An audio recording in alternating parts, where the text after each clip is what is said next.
If there is no self, who is born and who dies? The resounding answer from the Buddha. Part 1. Unveiling the mystery of no self. If there is no fixed self, then who is reading these lines? Who is feeling the curiosity, the skepticism, or the spark of hope that just flashed in the mind? This is one of the most challenging questions, a doorway into the very core of Buddhist philosophy. When people first hear the teaching of no self, anatta, many quickly assume they understand it. Some think it simply means nothing exists at all. Others use it as a stock answer, as if saying, there's no self can solve every problem. But this is not what the Buddha was teaching. The truth is deeper, more subtle, and far more liberating. To begin, we need to look directly at what we call the self.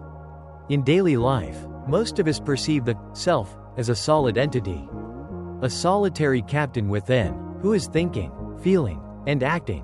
This is the I we try to protect, the I we build our life story around. It feels like the owner of this body, the possessor of these emotions, the one making decisions. But the Buddha, with his enlightened wisdom, pointed out that this belief is a profound mistake. He did not say that people don't exist. He did not say that nothing is happening.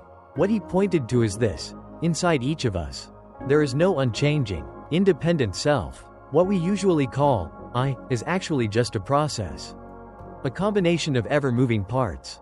It is not one thing, and it is not something we can hold on to. The Buddha explained this clearly through the teaching of the 5 aggregates, skandhas, the 5 streams that create the experience we call a person.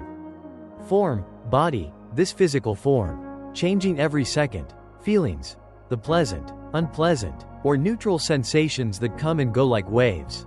Perceptions, the way we recognize and label the world, always shifting depending on our perspective. Mental formations, the mental patterns. Habits, memories, intentions, a ceaseless flow of mental energy. Consciousness, the awareness, the knowing, that is not fixed. It arises depending on conditions.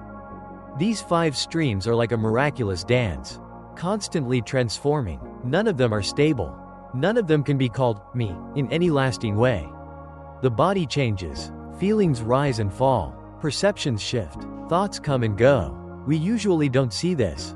We cling tightly to the idea that there is someone behind it all, a true self. But the Buddha showed this to be an illusion. It's like building a house of sand and believing it will last forever.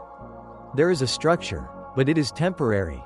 The biggest misunderstanding of no self is that it means nihilism. But the Buddha never said there is nothing. He said there is no permanent self. There is still a body, feelings, thoughts, actions, and life. But these are not owned by anyone. They are part of a process that is always moving, always dependent on causes and conditions. The Buddha's teaching does not ask us to repeat words. It invites us to observe for ourselves, carefully. What is the I'm protecting? Who is the one I'm holding on to? Is there really someone there? When we begin to see this, the way we look at life changes. But this is just the beginning. If there is no permanent self, then what exactly is born? Part 2. If there is no self, what is truly born? Once we begin to understand that the self is not a solid entity, another question naturally arises. If there is no permanent self, then what is actually born? Most people grow up with the belief that birth means a soul or a fixed person enters a body. They imagine that life begins when something like a spirit enters the world and lives inside this body, carrying its identity from one life to another. This feels very personal. I came into this life. But this is not how the Buddha described birth. He taught that birth does not need a soul to appear. What we call birth is simply the moment when conditions come together in a certain way. There is no solid self that arrives. There is only a temporary pattern taking shape. To help us see this, the Buddha explained the teaching of dependent origination. In simple terms, he showed that birth happens because of a chain of conditions. It begins with ignorance, not seeing things clearly, which gives rise to mental formations, habits, intentions. From those formations, consciousness arises. When consciousness meets a new set of conditions, like the parents' bodies, birth takes place. But what is born is not a soul, and not a fixed person. What is born is a continuation, like one candle lighting another. The flame on the second candle is neither exactly the same, nor completely different from the original flame. There is no soul of fire that jumps from one candle to the other. There is only the continuation of energy, of karma, of momentum. Karma is the force of intention and action. Karma is like the wind pushing the waves. The shape of each wave changes, but the movement continues. In this way, what is born is not you, in the way we usually think. What is born is the result of conditions shaped by past actions, but not owned by anyone. Some may feel uncomfortable with this idea. If I am not a fixed self, does my life even matter? But this question comes from the old habit of wanting to make the self permanent. The value of life is not in its permanence. The value is in how we live, in how we touch the world, in the choices we make right now. Birth is not the start of a fixed self. It is the unfolding of causes. But if birth is just the continuation of conditions, then what about death? If no one was really born, then what does it mean for life to end? Part 3. If no one is born, what truly ends? If what is born is not a fixed self, then what does it mean to die? This question often sits quietly in our hearts. Even when we begin to understand that life is a process, the thought of death still feels deeply personal. There is often a silent fear that when death comes, everything will simply vanish, that we will disappear as if we were never here. But most of the time, what people truly fear is not death itself. It is the fear of being forgotten. We are afraid that no one will remember our story, that our small life will leave no trace. The Buddha taught that this fear is built on a misunderstanding. He did not say that death is the complete end of everything. But he also did not say that there is a permanent soul that continues forever. He carefully warned us not to fall into either extreme, believing in total annihilation or believing in an eternal self. When the body dies, the arrangement we called a person naturally comes apart. The 5 aggregates, body, feelings, perceptions, mental formations, and consciousness, dissolve. But this does not mean life disappears into nothingness. It simply means the temporary shape we used to call me is no longer held together. What remains after death is not someone, but the silent traces of a life. When a flower fades, its scent still lingers in the air. When a voice stops, its echo can still be heard.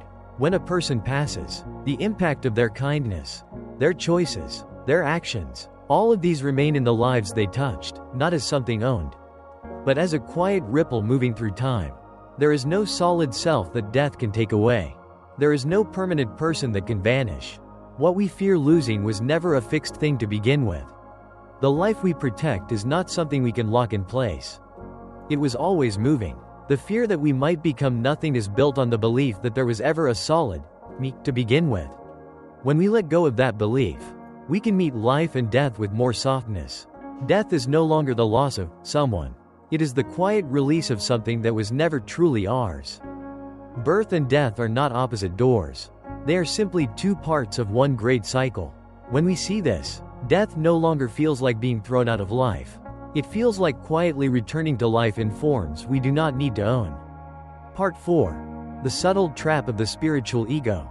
A strange thing often happens on the spiritual path.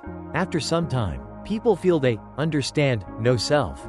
They hear the question, if there is no self, who is born and who dies? And they quickly reply, no one. They believe they have reached the answer. But sometimes, this quick answer hides something they don't see, the silent return of the ego. At first, we protect the story of me. But after hearing the Buddha's teaching, we may slowly let go of that story. The danger is that the ego doesn't truly disappear, it simply changes its position. It moves from, I am someone, to, I understand that there is no one. It now begins to protect a new story, the story of being someone who understands. This is the silent trick of the ego. It doesn't need to say, I am special, anymore. It can hide inside the thought, I have no self.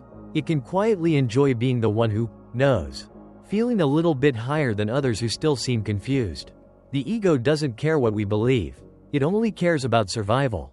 It can wear many clothes, the achiever, the victim, the student, and even the one who has seen through the self. True wisdom is not about collecting the right answers. It is a gentle openness, a constant softening where nothing needs to be defended anymore. When understanding becomes another thing we try to own, we are still trapped. We have just built a more clever prison. The solution is not to fight the ego or feel guilty when it appears. The key is to notice it gently.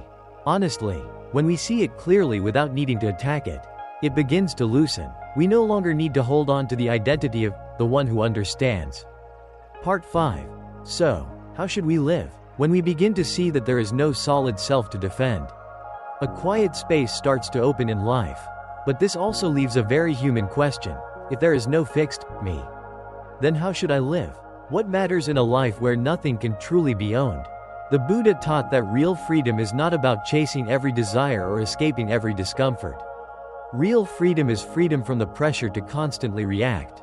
When we live this way, life becomes lighter, not because it loses meaning, but because we no longer carry the weight of, this must be mine, or, this must be me.